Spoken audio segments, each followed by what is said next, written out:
अपनी फैमिलियों को ले लेके जा रहे हैं, तो आयमा इनकी फैमिली के बायोमेट्रिक लेने से इनकार कर रही है। क्यों?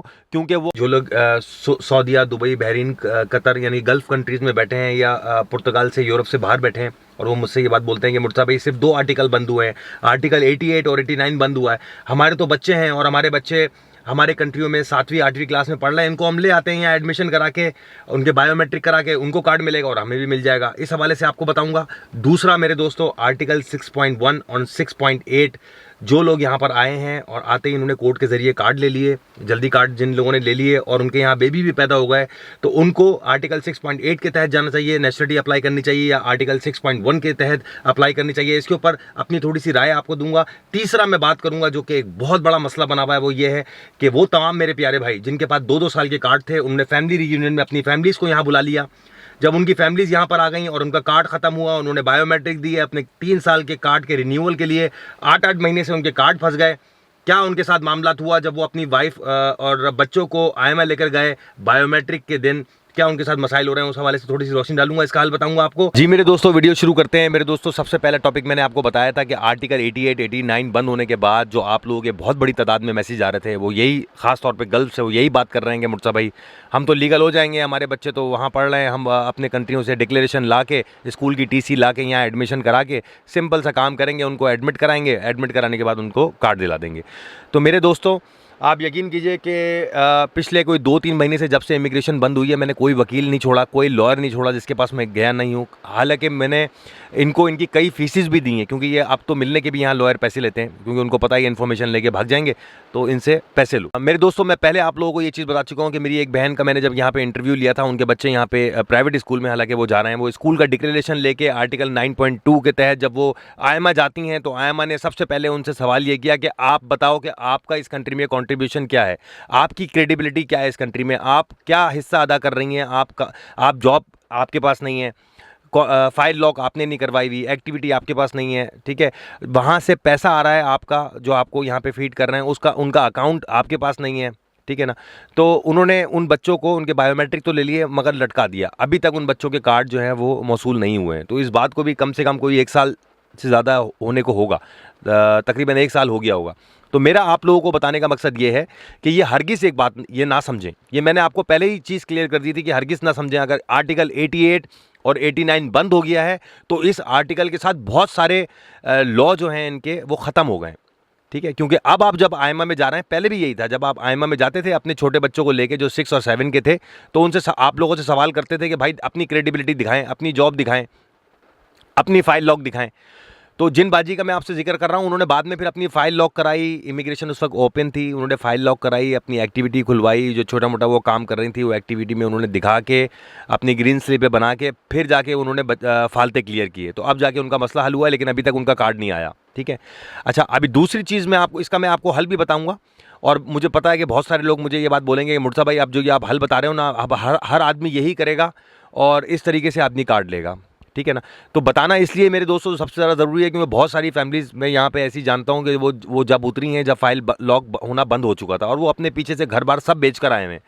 तो बजाय इसके ये बात दबाई जाए और छुपाई जाए, तो क्यों ना उन लोगों का भला किया जाए और एक एक करके जो लोग पूछते हैं उनको ऑन एयर बताया जाए कि मेरी वो तमाम बहनें जो सऊदी अरब, दुबई, बहरीन से यहाँ पर आई हुई हैं और उनकी फाइलें लॉक नहीं है, उनके बच्चे स्कूल जा रहे हैं, तो उन लोगों के लिए सिर्फ एक हल ये है कि अगर वो थोड़ी पढ़ी लिखी हैं और मज़ीद पढ़ना चाहती हैं, तो वो यूनिवर्सिटीज़ में ख़ुद इंटरनेट पे सर्च करके वो यूनिवर्सिटीज़ निकालें, 1 साल से लेके 15 महीने तक का कोई अपने लिए कोर्स पसंद करें। आप लोग उनकी बात कर रहा हूँ जिनकी फाइलें लॉक नहीं है, ठीक है, और उनके बच्चों के एडमिशन हो गए हैं और अब वो अपॉइंटमेंट ढूंढ रहे हैं लॉयर के थ्रू। मैं तमाम लॉयरों से मिल चुका हूँ, तमाम इन्फॉर्मेशन कर चुका हूँ। इस तरह आपका कार्ड नहीं आएगा अगर आपकी कोई क्रेडिबिलिटी नहीं होगी, आप इल्लीगल होंगी इस कंट्री में, आपके बच्चे पढ़ रहे होंगे, आपके बच्चे, अगर आप इल्लीगल हैं, आपका स्टेटस इल्लीगल है, तो आपके बच्चे का भी स्टेटस इल्लीगल है। नहीं, ज़्यादा फीसें भी नहीं होती, कोई 1500 से 2000 से 2500 के दरमियान इनकी अलग अलग कोर्सेज़ की अलग अलग फ़ीसें हैं। इसमें एडमिशन लें, ऑनलाइन कोर्सेज़ होते हैं, ये कोर्स कंप्लीट भी करें। और सारे यही कह रहे हैं कि अगर आपके पास यूनिवर्सिटी का एक्सेप्शनल लेटर है और डिक्लेरेशन है, तो पहले आप अपने बायोमेट्रिक करा लें, ठीक है। और बायोमेट्रिक भी आपको आर्टिकल 92 में इस तरह कराना पड़ेगा कि आपको लॉयर लेना पड़ेगा। लॉयर के हवाले से अगर मैं बात करूं, तो ये ज़रूरी नहीं है कि लिस्बन में ये जितने या और कहीं पे भी जितने ये 1500 2000 वाले 2500 वाले ये लॉयर बैठे हुए हैं, आप इन्हीं को चूज़ करें। मैं आपको हाईली मना करूँगा इस हवाले से, ये हाईली रिकमेंडेड नहीं है। उसकी वजह ये है कि पोर्तो में बड़े बड़े मशहूर लॉयर हैं, लिस्बन में हैं, ठीक है। ये सब की फ़ीसें ज़्यादा हैं। कोई 800 ले रहा है पर बंदे के अपॉइंटमेंट दिलाने के लिए, कोई 1500 ले रहा है, कोई 1800 ले रहा है, सब आपको पता है। ये सब बेकार बात है। कोर्ट की इस वक्त जो फ़ीस थी वो भी ख़त्म कर दी गई है। कोर्ट की कोई फ़ीस नहीं है, वकील अपने चार्जेस ले रहा है। तो अगर आप कोई ऐसा वकील ढूंढ लेते हैं जिसके पास रश नहीं है और वो बहुत मुनासिब पैसे ले रहा है, कोई 500-600 ले रहा है, तो आप उससे केस करा लें। क्योंकि इसका किसी अदालत में, आपको मैं पहले भी बताया, कहीं आपको पेश नहीं होना। आपको ये हर चीज़ ऑनलाइन अप्लाई करनी है वकील को, कहीं कोई पेशी नहीं है और आपका जवाब आ जाना है। ये ज़रूर है कि मेरे दोस्तों के अगर आप मशहूर वकीलों के पास जा रहे हैं, ठीक है ना, तो उन मशहूर वकीलों से केस कराने में और ज़्यादा आप लोगों के केस लेट हो रहे हैं। क्यों? क्योंकि वो एक एक डेढ़ महीना आपको प्रोसेस नंबर इशू करने में लगा देते हैं। उनके पास बहुत लंबी लंबी लाइनें। तो मेरा आप लोगों को मशवरा यही है कि वैसे ही पुर्तगाल में नौकरियों के मसले हैं, किस तरीके से आप लोगों के सारे हस्बैंड जो हैं वहाँ से पैसे भेज के आपको सपोर्ट कर रहे हैं। कुछ जो ज़्यादा एज के लोग हैं उनको उनकी वाइफ्स जो हैं वो उनके होम कंट्री से सपोर्ट कर रही हैं। तो मैं आपको हाईली मना करूँगा कि एक्सपेंसिव वकील के पास जाने की आप लोगों को कोई ज़रूरत नहीं है। कोई भी 500-600 वाला सादा सा वकील पकड़ लें और ख़ास तौर पे ख्याल रखें उसके पास रश नहीं होना चाहिए, वो मशहूर नहीं होना चाहिए। मैं बना तो बाहर ही रहा था क्योंकि मैं बाहर ही वीडियो बनाता हूँ, गाड़ी में बनाना मेरी मजबूरी बन गई क्योंकि बारिश बहुत ज़्यादा तेज़ है। अब बात करते हैं अपने दूसरे टॉपिक पे। मेरे दोस्तों, जो मेरे पास सबसे ज़्यादा आप लोगों के मैसेज आ रहे हैं वो ये आ रहे हैं कि मुर्तज़ा भाई, हमारा 2 साल का कार्ड था, 2 साल के कार्ड पे हमने अपनी फैमिली रियूनियन में अपनी वाइफ और बच्चों को बुला लिया। अब हम यहीं रहे, बेगम बच्चे हमारे आ गए। जब हम आप अच्छा जब आप अपने होम कंट्री से आते हैं तो ज़ाहिर है अपनी फैमिली को बुलाते हैं तो उनके स्टिकर पे उनकी बायोमेट्रिक डेट लिखी होती है। जब ये लोग अपनी बायोमेट्रिक डेट पे अपनी फैमिलियों को लेके जा रहे हैं तो आयमा इनकी फैमिली के बायोमेट्रिक लेने से इनकार कर रही है। क्यों? क्योंकि वो आपकी क्रेडिबिलिटी देख रही है कि आपकी क्रेडिबिलिटी क्या है। अगर आपका कार्ड एक्सपायर है तो वो आपकी फैमिली के बायोमेट्रिक नहीं ले रही, आपको अगली डेट लिख के दे रही है। मेरे पास प्रूफ मौजूद है मोबाइल में, मेरे पास स्लिप्स हैं, मेरे पास पर्ची हैं जिस पर्ची में उन्होंने डेटें लिख के दी हैं। अगर आप बोलेंगे तो मैं आपको शो भी कर दूंगा।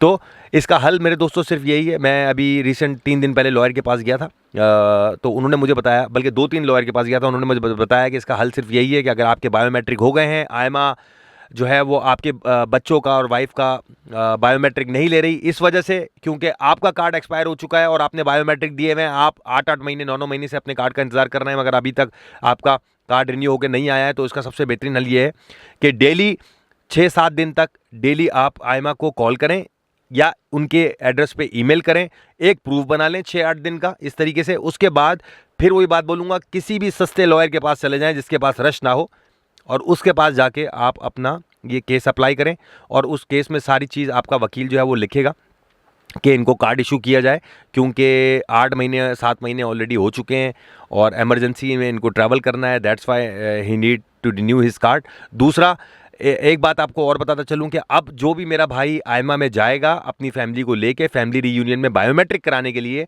तो वो आयमा अगर उसको ये बात बोलती है कि आपके हस्बैंड का कार्ड एक्सपायर है, जिसने आपको बुलाया है उसका कार्ड एक्सपायर है, जब तक उनका कार्ड नहीं आएगा हम आपके बायोमेट्रिक नहीं लेंगे, तो उनको लॉ बताएं वहाँ खड़े होके, ठीक है। और कोशिश ये भी कर लें कि कोई सस्ता सा लॉयर अगर आपको मिलता है तो आप साथ ले जाएं, उनको लॉ बताएं, खुद एक्सपर्ट ना बने, उनको लॉ अगर अकेले जा रहे हैं तो उनको बताएं कि इस वक्त 2025 तक यहाँ की गवर्नमेंट ने ये बात बोली है कि जिसके कार्ड एक्सपायर हो चुके हैं वो ऑटोमेटिकली रिन्यूड है। वो सिर्फ पुर्तगाल के दायरे कार में, अगर आप बाहर चले जाते हैं तो वो रिन्यूअल में नहीं आएगा, वो फिर एक्सपायर है।